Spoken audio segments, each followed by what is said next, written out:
नरसिंह मेहता जी का चरित्र आता है। उनके पुत्र का विवाह कोई एक नगर की बहुत बड़े सेठ की कन्या से निश्चित हो गया। तो मतलब लड़की वाले बड़े खानदान के थे, नरसिंह मेहता साधारण, विवाह पक्का हो गया। किसी ने जाके लड़की वालों को बता दिया, बोले कि तुमने अपनी बेटी का विवाह नरसिंह मेहता के पुत्र से संबंध बना दिया। बोले हाँ। बोले अरे नरसिंह मेहता तो ज्यादा संपन्न व्यक्ति नहीं है, बेटी सदैव अपने से ऊंचे घर में देनी चाहिए, और तुम तो ऐसे घर में दे रहे हो जहां रात्रि भोजन बन जाए तो सुबह के कोई पता नहीं होती कि कुछ होगा कि नहीं। तो बेटी के पिता ने सोचा क्या करें। बोले मना कर दो बिल्कुल। बोले कि हम ब्याह नहीं कर सकते।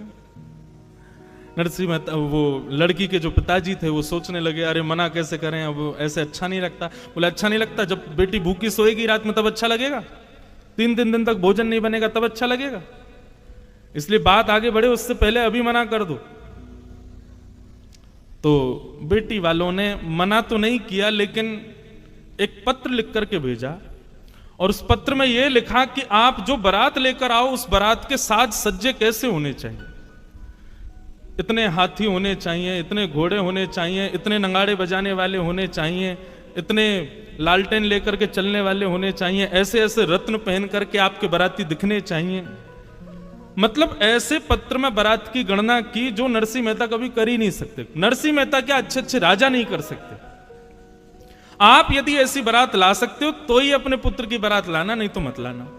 ये लिख दिया, और पत्र लिख करके फोल्ड करके उस पर ऊपर जय श्री कृष्ण लिख करके भेज दिया नरसिंह मेहता के वहां। जैसे पत्र आया तो पत्र देने वाले ने कहा, बोले भगवान पत्र आया है आपके नाम से। उन्होंने जैसे पत्र देखा, पत्र देख करके बोले मेरे नाम से नहीं है, इस पर तो जय श्री कृष्ण लिखा है, ये भगवान के नाम का पत्र है, ठाकुर जी का पत्र है, भैया भगवान की वस्तु हम क्यों पढ़ें। और नरसिंह मेहता ने पत्र खोल के देखा ही नहीं, जय श्री कृष्ण लिखा था, ठाकुर जी के सामने रख दिया। बोले लाल जी आपके नाम से पत्र आया है, आप ही पढ़ लीजिए, अब दूसरों की बात मैं पढ़ता नहीं हूं, इसलिए इसमें समझ लीजिएगा जो भी आपके प्रेमी ने लिख के भेजा है। ठाकुर जी खड़े खड़े मुस्कान लगे, बोले कि अरे नरसिंह पढ़ तो ले एक बार, तुम 4-5 दिन बाद बारात ले जाओगे, नाक कटवाओगे मेरी। लेकिन नरसिंह मेहता का इतना अटूट विश्वास कि जय श्री कृष्ण लिखा है तो मतलब ठाकुर जी का पत्र है, मुझे नहीं देखना है। और जब ठाकुर जी कोई पत्र दे दिया तो फिर नरसिंह मेहता तो अपनी पतली सी घोड़ी पे बेटा को बैठाए, 4 बारातियों को लिए चलने लगे।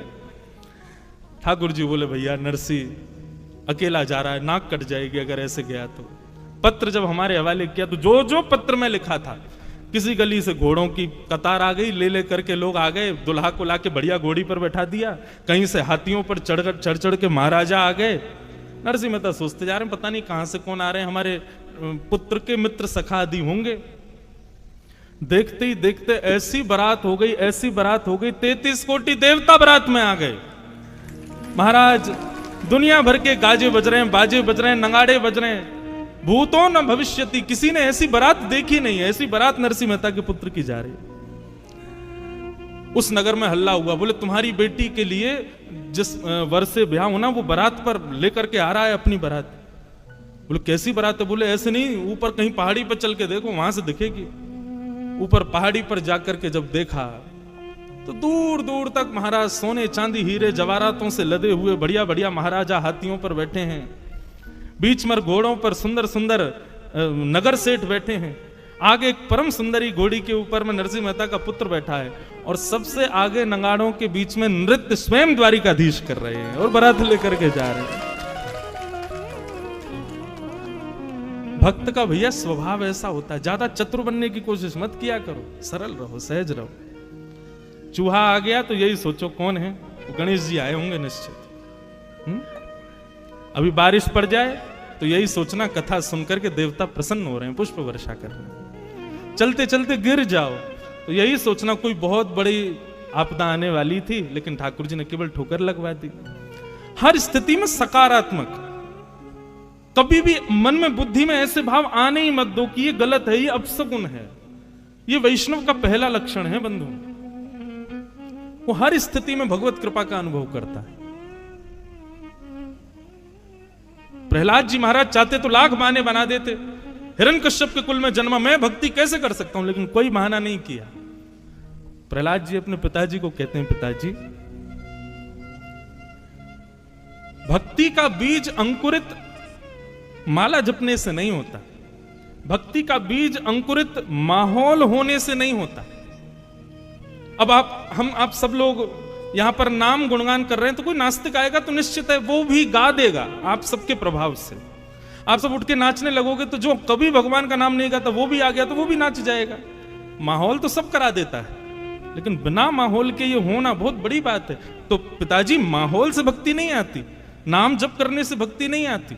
आदि आदि भाव बताते हुए प्रहलाद जी अंत में कहते हैं, तो बोले फिर तुम्हारे अंदर भक्ति का बीज आया कैसे?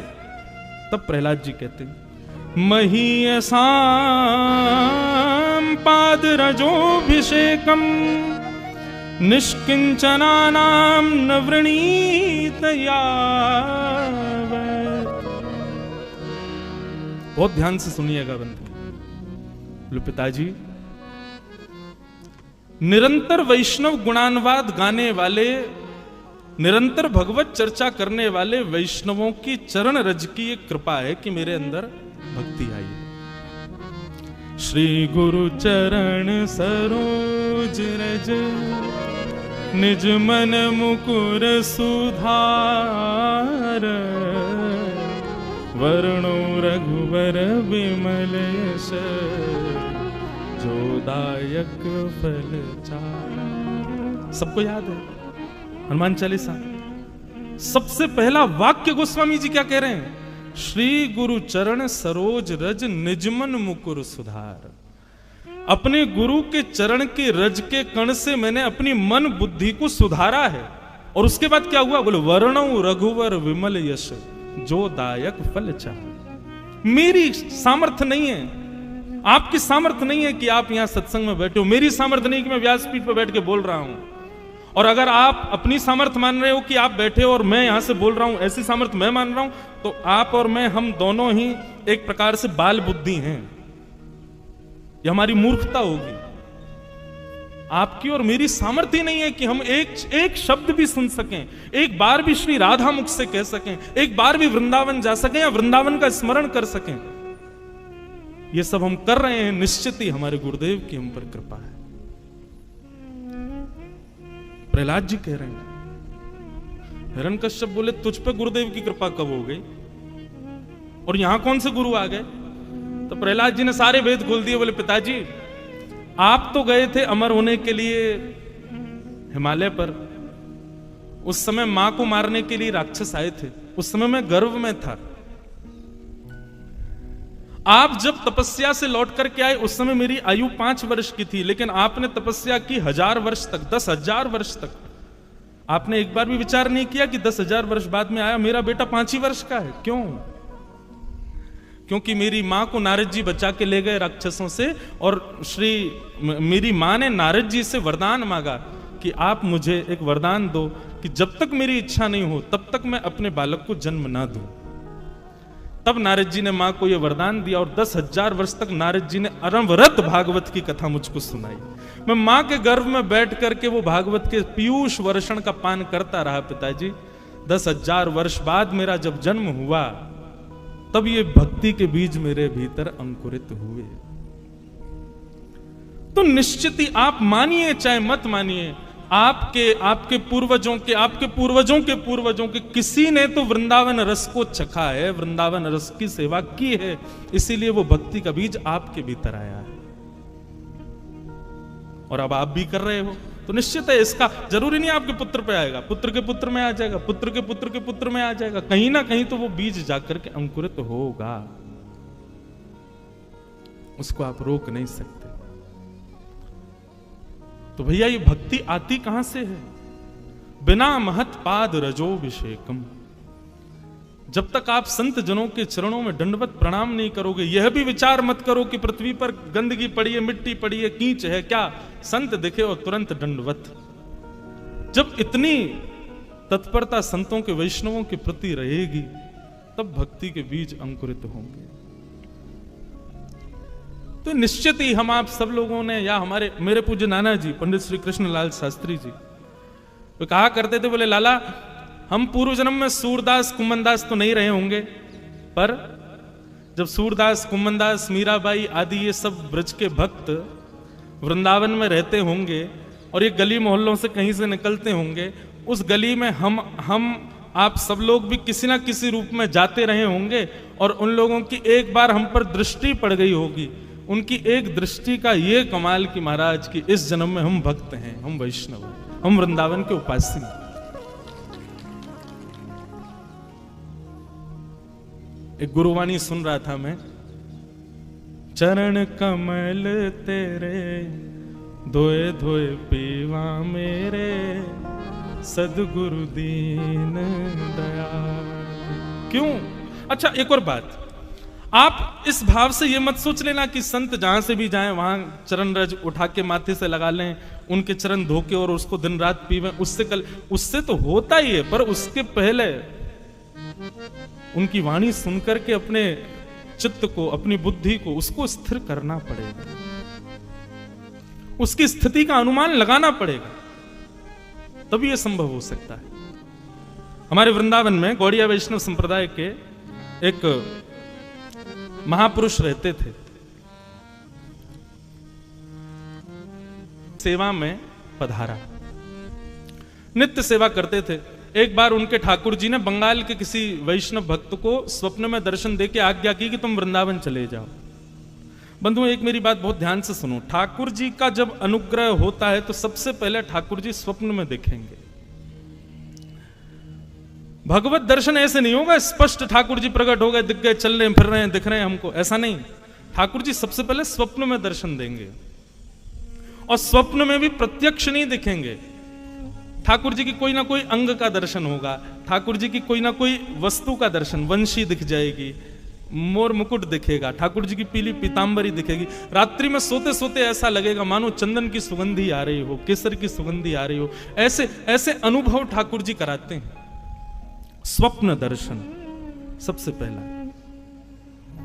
हमारी एक बात मान लीजिएगा, स्वप्न में कभी ठाकुर जी दिख जाएं कभी किसी को बताइएगा मत। प्रेम को और रत्न को दोनों को गोपनीय रखना चाहिए। प्रचार कर दोगे रत्न कहां रखा है तो चोरी होने का भय रहता है, ऐसी प्रेम का भी ढिंडोरा पीट दोगे तो निश्चित है कि आपका प्रेम एक दिन नष्ट हो जाएगा। इसलिए प्रेम और रत्न दोनों गोपनीय रखने वाली वस्तु। तो भगवत कभी दर्शन स्वप्न में हो या कोई अनुभव कभी भी हो तो कभी किसी से कहना नहीं। हां, कभी ऐसा लग रहा हो कि किसी की भक्ति में विश्वास जग जाएगा मेरे बताने से तो कह देना, लेकिन बहुत सकुचा के संकेत में कहना, ज्यादा मत बोल देना। तो स्वप्न में ठाकुर जी दिखते हैं, स्वप्न के बाद प्रतीक्षा करो कि अब जागृत अवस्था में उनका अनुभव होगा। आप जहां बैठे हो ऐसा लगेगा ठाकुर जी यहीं विराज रहे थे, आपको ऐसा लगेगा ठाकुर जी ने कोई अनुग्रह किया, कोई कृपा की है। तो पहला स्वप्न दर्शन, दूसरा अनुभव दर्शन और तीसरा होगा प्रत्यक्ष दर्शन। ठाकुर जी दिखे ही जाएंगे, सामने ही खड़े हो जाएंगे। बहुत लंबी दूरी है भैया हमारी और ठाकुर जी की, थोड़ी नेक समीप करनी है।